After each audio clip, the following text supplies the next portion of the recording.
रात में किसी के रोने की आवाज़ सुनाई दे रही थी। जब मैंने बाहर निकलकर देखा तो वह राजू था। राजू हमारी गली में हमारा पड़ोसी था। राजू 4 भाई 1 बहन थे। राजू की भाभी बहुत अच्छी थी।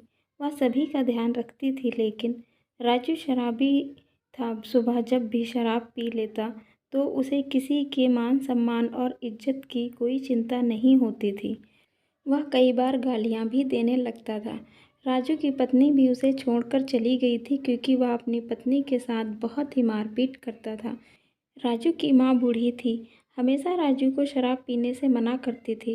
राजू हमेशा कहता था, यह बुढ़िया जिस दिन मरेगी उस दिन मैं इसका सारा कुछ कर दूँगा। तो उसकी माँ और भी ज़्यादा परेशान होकर रोने लगती थी। राजू का बड़ा भाई फूलों की सजावट का काम करता था। राजू घास को रंगने का काम करता था और उसी रंगी हुई घास को बेचकर वह अपना खर्चा चलाता था।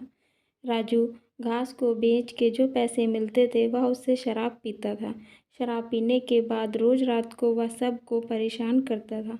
उसकी शराब पीने की आदत से घर के सभी लोग बहुत परेशान रहते थे।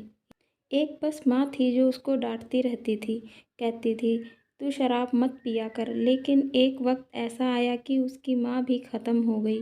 जिस दिन उसकी माँ ख़त्म हुई उस दिन उसने अपनी माँ को एक बार भी नहीं देखा था। सब लोग रो रहे थे, चारों तरफ मातम था, लेकिन उसके चेहरे पर एक भी शिकंज नहीं थी। वह अपनी माँ की अर्थी के लिए भी नज़दीक नहीं आया था। जब माँ का सारा क्रियाक्रम हो गया तो सारे रिश्तेदार अपने अपने घर चले गए। इसके बाद उसने शराब पी और फिर से रोना शुरू किया, और वह रोज़ रात को बहुत रोता अपनी माँ को याद करके। मोहल्ले पड़ोस के लोग भी सब उससे बहुत परेशान होने लगे थे। सब उसको गालियाँ देते थे कि जब तेरी माँ जिंदा थी तब तूने अपनी माँ की कदर नहीं की, ना कभी बात मानी। मरने के बाद भी तू उसके नज़दीक तक नहीं गया। आज शराब पीने के बाद तुझे अपनी माँ याद आती है।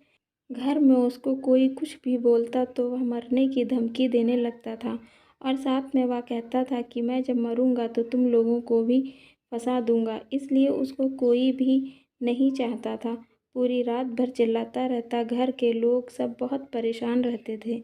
1-2 बार मोहल्ले पड़ोस वालों ने पुलिस वालों को बुला करके उसे जेल भी भिजवाया था, लेकिन वह नहीं सुधरा। अंत में एक दिन रास्ते में आ रहा था कि उसका एक्सीडेंट हो गया और वह वहीं ख़त्म हो गया। घर के लोगों को भी 2 दिन बाद पता चला कि उसका भाई ख़त्म हो गया।